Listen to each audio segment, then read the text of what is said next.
Next, we're going to talk about the value of home ownership, right? There was an article in one of the videos I just did. Don't want to add too many links down, but it's titled something along the government hedge fund ban or something like that. This is a bill being proposed by some Democrats, I believe the senator or the representative out of Seattle and another representative out of Oregon. They're coming together and they're proposing a bill to ban hedge funds from buying single family homes, right? Think about this. Hedge funds are there to make money. These are money-making enterprises, right? They sustain and they're money managers for the most part for sometimes businesses, sometimes individuals. You got a lot of money, you put it in the hedge fund and they manage the money for you, right? And the hedge funds, it said, went from owning 1,000 homes in America to now 570,000 homes in an 11-year span. They went from owning 1,000 homes to now 570,000 homes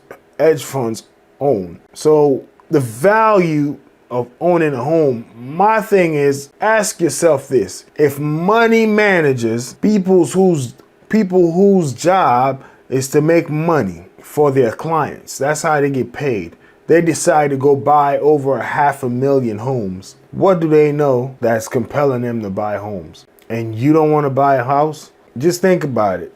I think I said enough and said it all right there. But I'll just say this much. In the ban, when I read the proposed law by the senator out of Seattle, he was saying single family homes should not be a money making tool for hedge funds. It should be a way for single family members to be able to own a home. So all I'm saying is the benefit of owning a home, there's something that these hedge funds know that the average renter in America, doesn't know, which is you get to make money on this, meaning your equity. So you buy a house for $300,000, example. As you pay the house down, so you pay $50,000 off on that home. You bought it for $300,000. Now you got $50,000 in equity if you sell that home. But here's the key. This is the $300,000. In the span of time you used to pay $50,000 off, that house has gone up in value to, let's say, $325,000 or possibly even $400,000. So now instead of you just selling the house and getting $50,000, you're getting 50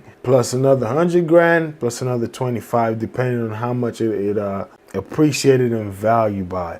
That's what these hedge funds know why they're going after single family homes and why the government is trying to stop them from going after single family homes. So the main or the number one reason as to why you should purchase a house, or the number one value in home ownership, it just gives you equity, right? It's a wealth creation strategy. Number two, I'll say stability, right? I remember living with my dad. He owned a house and we just stayed there pretty much all my entire childhood until I moved to my mom. My mom, on the other hand, was a renter, so it's now you're going to different schools. You know, living with your dad, you got your same friends, you know, just same neighbors. It's just a different vibe.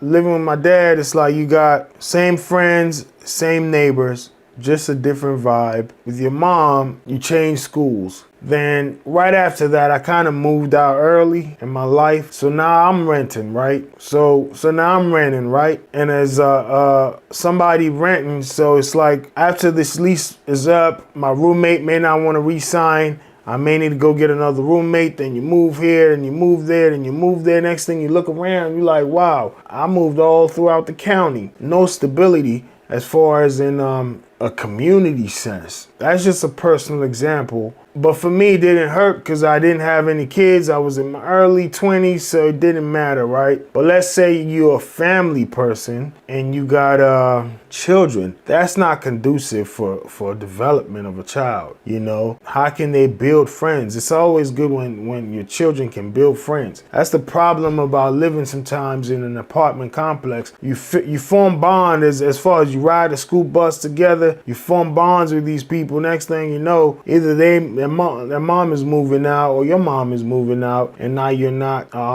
You can keep in touch, but it's not the same as when you see them every day, from the neighborhood basketball court to the school bus, and you just grow together, right? So stability, especially for families, if you can find your nice neighborhood and your kids kind of grow there and grow with other children in that neighborhood, just that's a value I believe that home ownership brings that renting doesn't always do. I mean, you can always rent in the same spot for a long time. Actually, after 5 years or so of renting in an area, your rent technically starts to decrease a little bit, or after 10 years, depending on the landlord and whatever arrangements you have. But all these years, you're paying all this rent. You're not owning any equity. So let's say you're not moving a lot. You can still rent the same spot, but sometimes you move. You're just tired of it. Your family grows and you move, right? So stability, I would say, unless your job is one that calls for you to move, I would always recommend to have a house. And, if you're raising a family, to have a stable location. I mean, there's always an entry-level house, then your retirement home, the house that you feel as though, okay, my family and I are going to retire at this house. Sometimes a young couple may just buy their first house just to get their foot in the door of ownership, and after years of paying down the equity and the house appraised, plus their income has grown, the family has grown, they can then transfer and buy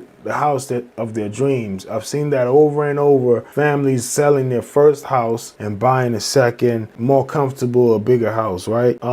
So not to say homeowners don't move as well, but at least my experience with living with my dad, who was a homeowner, to my mom, who was renting, it was like night and day, just stability. And you don't notice it. You don't notice it as a child, but when you grow older, you just think about it like, I think I prefer the stability of just having one location growing up. All right. Then we talked about wealth creation. Number 3 is tax benefits. I mean, it's not an exuberant amount that you're going to get back, but it's something you can claim. Renters don't get to do that. I rented for years, as I mentioned. When I moved out my mom's house, I rented a lot of apartments, and I never got to claim anything, right? But those landlords that own that, they get to claim that, right? So a little tax break wouldn't hurt anybody. I would say also, if you got a single family home, I would say privacy. Sometimes even these townhomes, I was in my brother's, well, he sold it now, but he had a townhome in Manassas, Virginia, I believe. And I could kind of hear the neighbors talking through the walls, and that was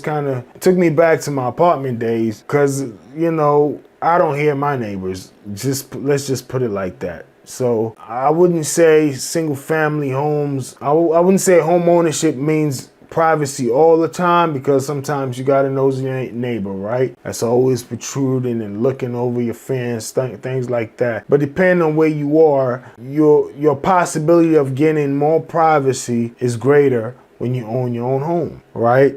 Especially a single family home. With a nice little size yard, you may be able to just have that time to, I don't want to say secluded, but you may have the privacy, right, of you and your family, as opposed to walking down the hall in an apartment complex, too many people. Some people like that kind of vibe. Then more control, creative control. Let's say you want to do some interior design, If you paint an apartment, you might lose your security deposit, So your home now, you can do that, right? So that's just, for me, some of the value in home ownership is so much more, but I think that will suffice for now.